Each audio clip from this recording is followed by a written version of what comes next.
My name is Jack Navarro. I'm 36 years old, and I am a cardiothoracic surgeon at Mercy General in Nashville, which means I spend approximately 11 hours a day with my hands inside people's chests, and the remaining 13 hours either sleeping, eating standing up, or thinking about the 11 hours. I have not taken a full week off in 4 years. I want you to understand that before anything else. 4 years. The last time I took a full week off, I had a different apartment, a different haircut, and a relationship that ended 6 months later because, as my ex-girlfriend explained with the patience of someone who had been patient for too long, I was never fully in any room that didn't have a patient in it. She wasn't wrong. I've thought about that more than I've admitted to anyone. So when my colleague and closest friend, a cardiologist named Dr. Priya Patel, who has been telling me to take a vacation for approximately 3 of those 4 years, found me eating a granola bar over a sink at 11:30 on a Tuesday night and said, "Jack, I am going to book you somewhere and you are going to go, or I will personally tell the chief you need mandatory leave," I said fine. I said fine mostly to end the conversation, and then Priya actually booked it, a Lakehouse on Harrow Lake in eastern Tennessee. 1 week, private dock, no neighbors within shouting distance, a kayak tied to the dock, and a kitchen stocked with whatever I told her I wanted, which was coffee, eggs, bread, and silence. I drove up on a Saturday morning with a single bag, a book I'd been meaning to read for 2 years, and the specific anticipatory pleasure of a man who is about to spend 7 days doing absolutely nothing that requires a scalpel or a pager. I found the spare key exactly where the listing said it would be, under the 3rd flower pot on the left side of the porch. I let myself in. I set my bag down. I looked at the lake through the back windows, which was doing exactly what a lake in September is supposed to do. Sitting there, blue-gray and completely indifferent, full of the kind of silence that has actual weight to it. I put the coffee on. I heard a door, not a creak, a door, an interior door, opening with the specific sound of a door being opened by someone who lives somewhere and is moving through it with the casual confidence of a person in their own space. And then footsteps. And then a woman walked into the kitchen, looked at me, and stopped. She was holding a coffee mug, already made, which meant she'd been here long enough to find where the coffee was, which meant she'd been here at least since last night. We looked at each other for approximately 3 seconds. "Hi," she said. "Hi," I said. "Who are you?" she said. "I rented this house," I said. "So did I," she said. Her name was Claire Weston. She'd driven up from Knoxville the night before, let herself in with the spare key under the 3rd flower pot on the left side of the porch, found the kitchen, made herself at home, and gone to sleep in the larger of the 2 bedrooms without knowing there was a second confirmation email for the same week floating around in someone else's inbox. We established this in about 4 minutes, standing in the kitchen with our respective coffee situations. Mine just started, hers already half drunk, while we both pulled out our phones and showed each other the emails. Same house, same dates, same check-in instructions, same flower pot. "I called the property manager," she said, "last night when I was driving up, to let them know I'd arrived. Went straight to voicemail." "I haven't tried calling yet," I said. "Try," she said. I tried. Voicemail. We both looked at our phones, then at each other, then at the lake through the back windows. "I'm not leaving," she said. "Not aggressive, just clear." "Neither am I," said. She looked at me for a moment with the evaluating expression of someone running rapid calculations. "How long's your booking?" "A week," I said. "Saturday to Saturday." "Same," she said. Outside, the sky was doing something gray and decisive. The first drops of rain hit the back windows with a sound like someone tapping to get in. "Okay," she said. She set her coffee mug down on the kitchen counter, went to the drawer beside the sink, and came back with a roll of blue painter's tape. She held it up. "What are you doing?" I said. "Establishing a boundary," she said. She taped a line down the middle of the kitchen table first, then across the living room floor, from the fireplace to the sliding glass door.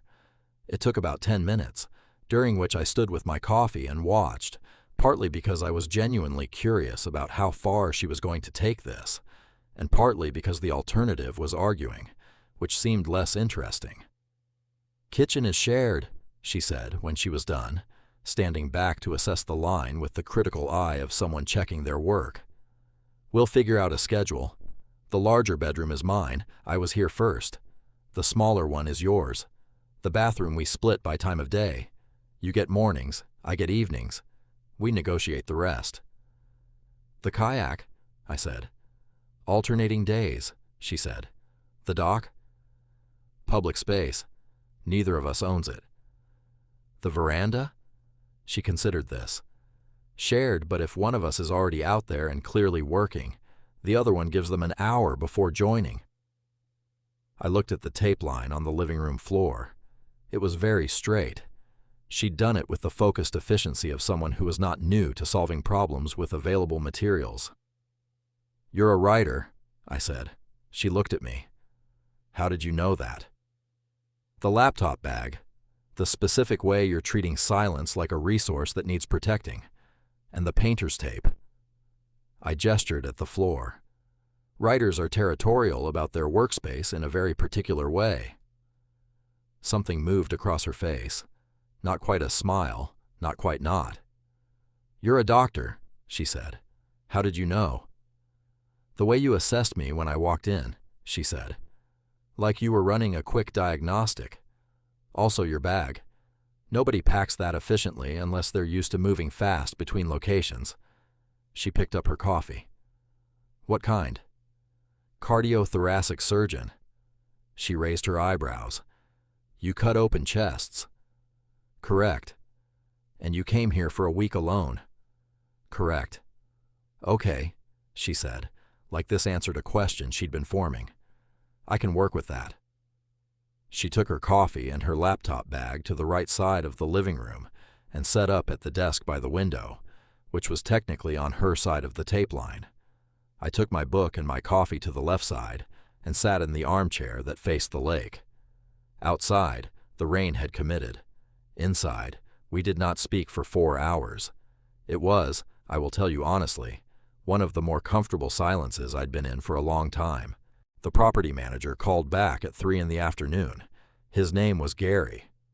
I will not say more about Gary except that his explanation for the double booking involved the words system migration and legacy software and unprecedented situation, and that he offered as compensation a partial refund that neither Claire nor I found compelling, given that we were currently sharing a house in the rain with a tape line down the middle of it.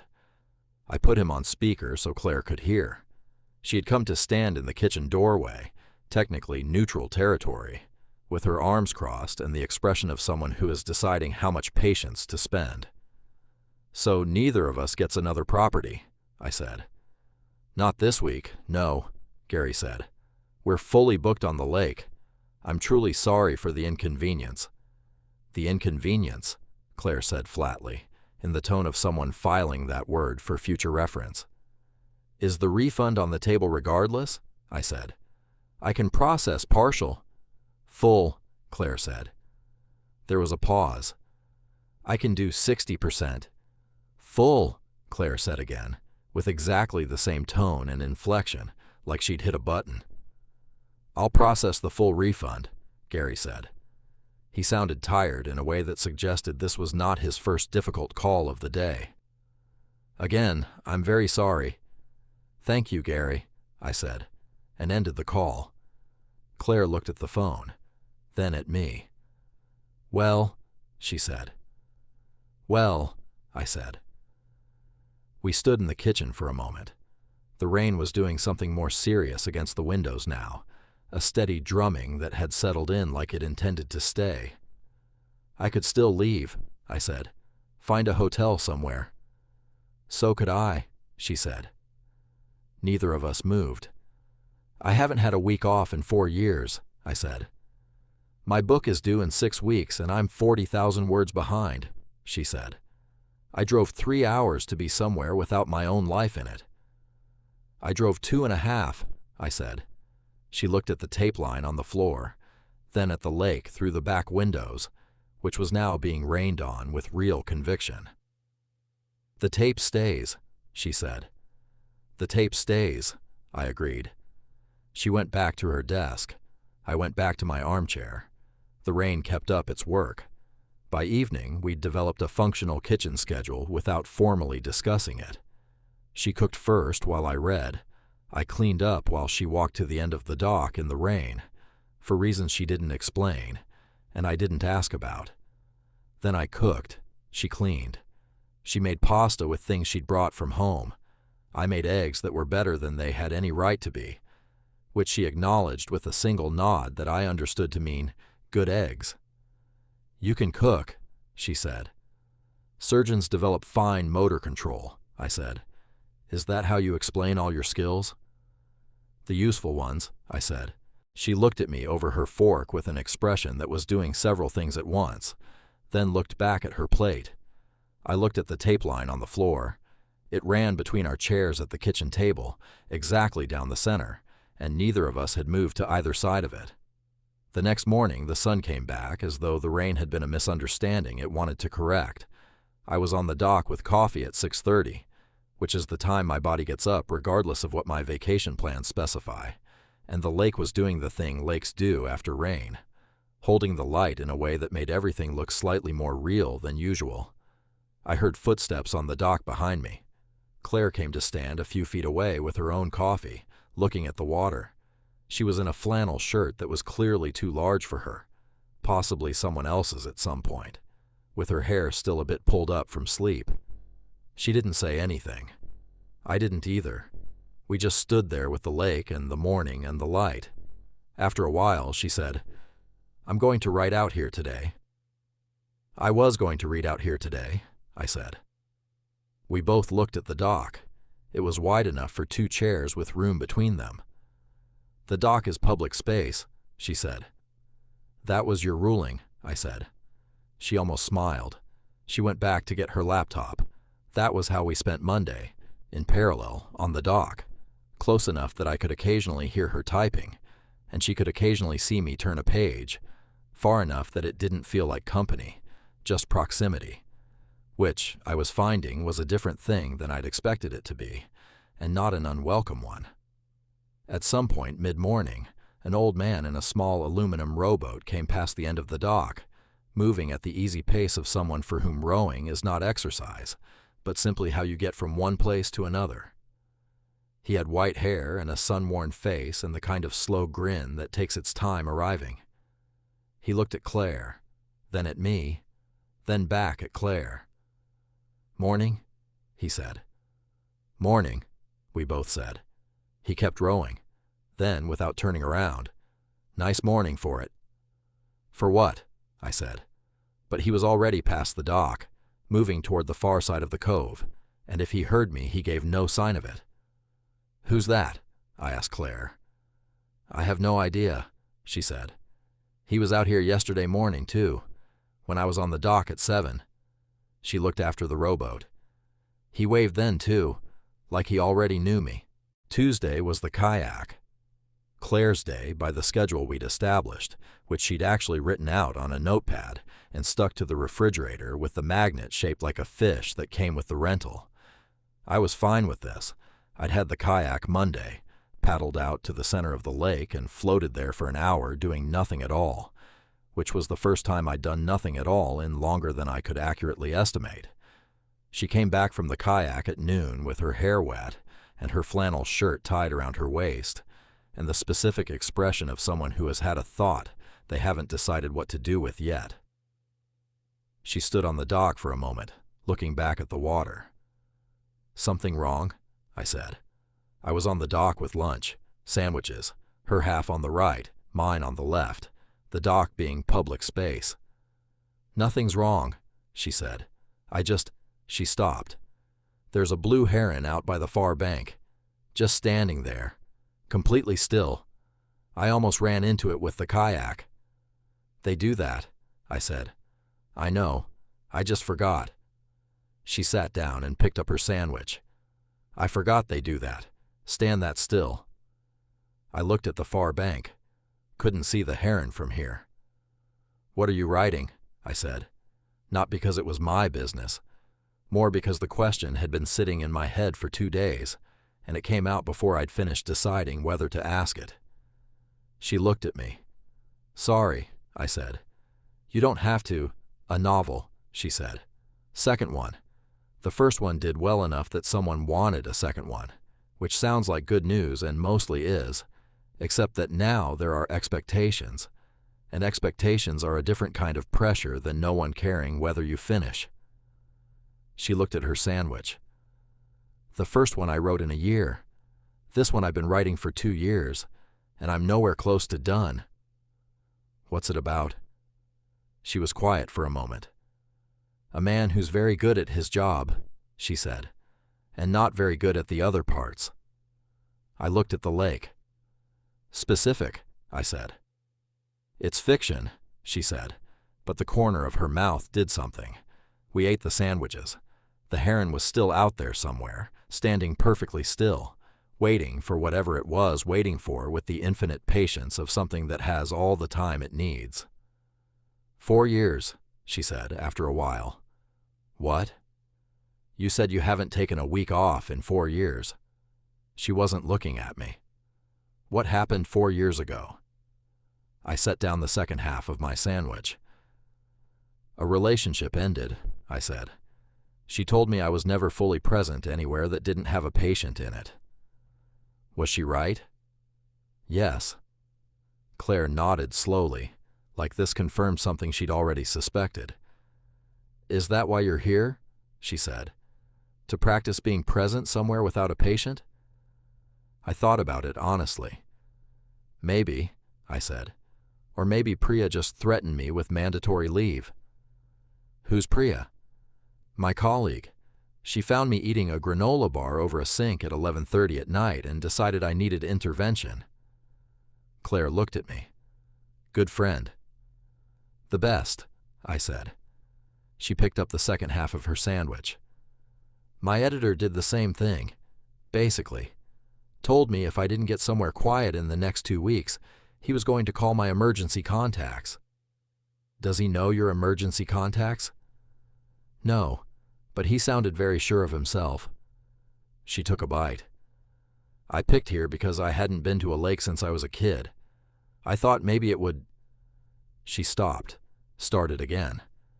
I thought maybe it would unlock something. Has it? She looked at the water. I wrote 4,000 words this morning, she said.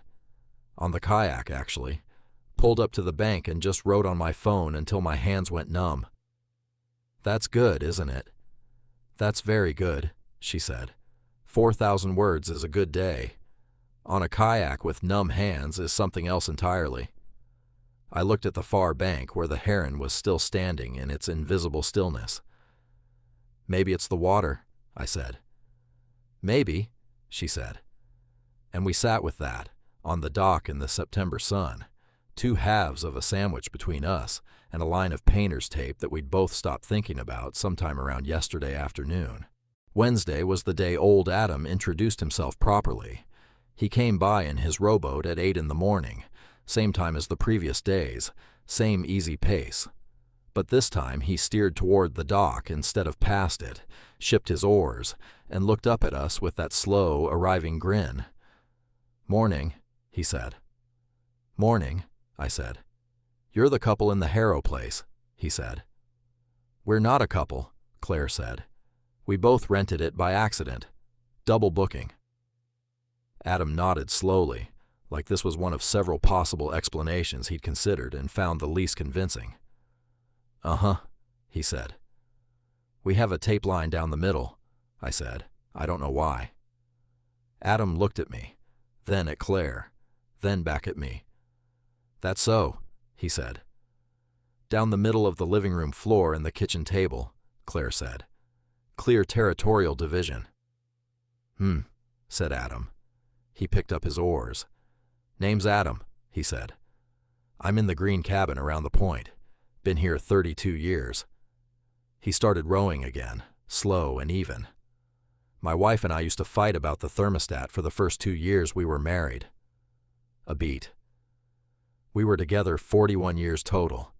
You do the math. He rowed away. Claire and I looked at each other. He thinks we're, she started. I know, I said. We're not. I know. She looked after the rowboat. He's very certain for someone with no information. He has some information, I said. She looked at me. He sees 2 people choosing to stay in the same house, I said, when both of them could leave. Claire was quiet for a moment. The tape stays, she said. The tape stays, I agreed, but she was almost smiling when she said it. Thursday, I found her on the veranda at midnight. I'd gotten up for water, old hospital habit, hydration being the one wellness practice that actually stuck, and seen the light on through the glass door.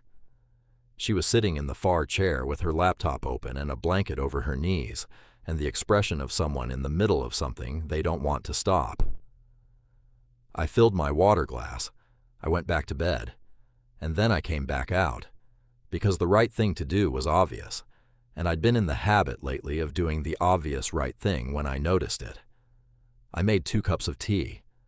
I brought them both outside and set one on the small table beside her without saying anything, the way you leave something for someone who's working, quietly, so they don't have to stop. She looked at the tea, then at me.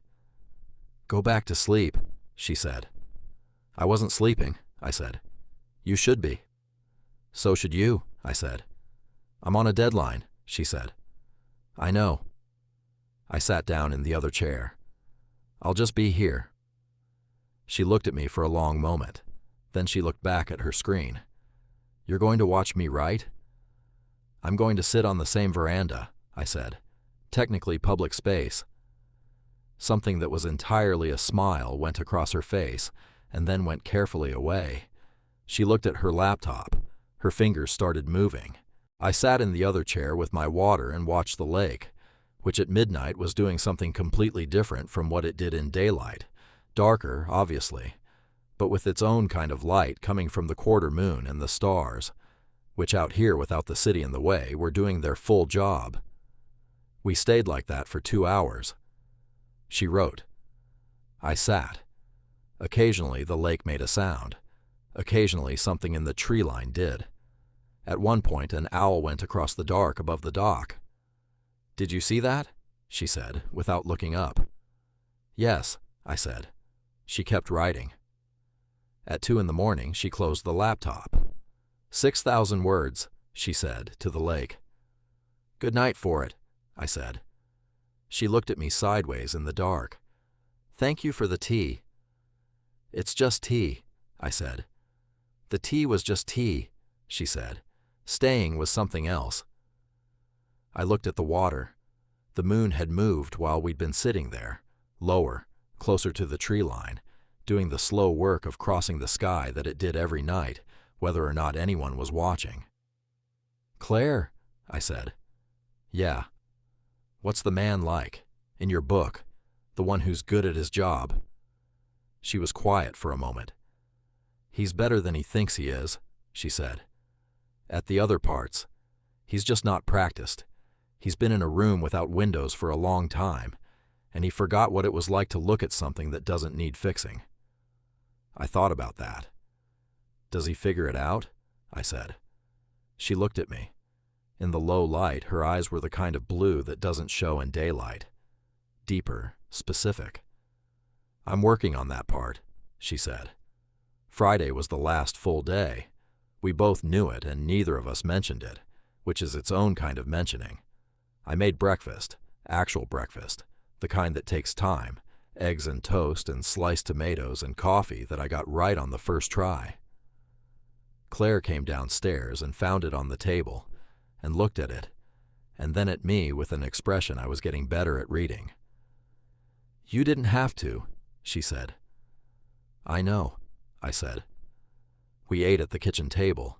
The tape line ran between our plates, exactly down the center, slightly curling at one end where it had started to lose adhesion on the third day. "The tape's coming up," I said.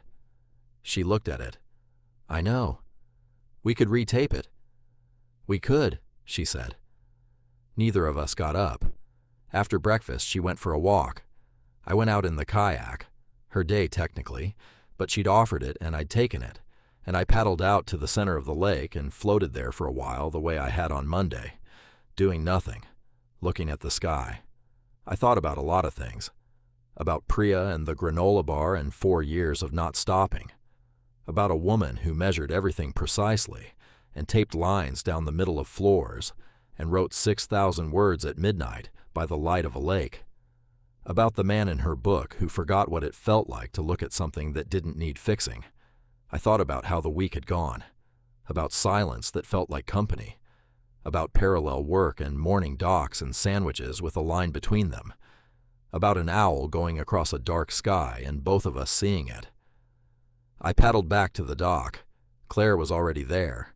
She'd pulled 2 chairs to the end of it, facing the water. There was coffee. I tied up the kayak and sat in the chair she'd left for me. "Adam came by," she said. "What did he say?" "He asked if we'd settled the thermostat situation." She handed me the coffee. "I told him we didn't have a thermostat situation. He said give it time." I looked at the lake. "He's very confident," I said. "He's been here 32 years, she said. "He probably knows how things go." We sat with the coffee and the lake and the September afternoon, which was doing the last day thing that days do when you've been paying attention.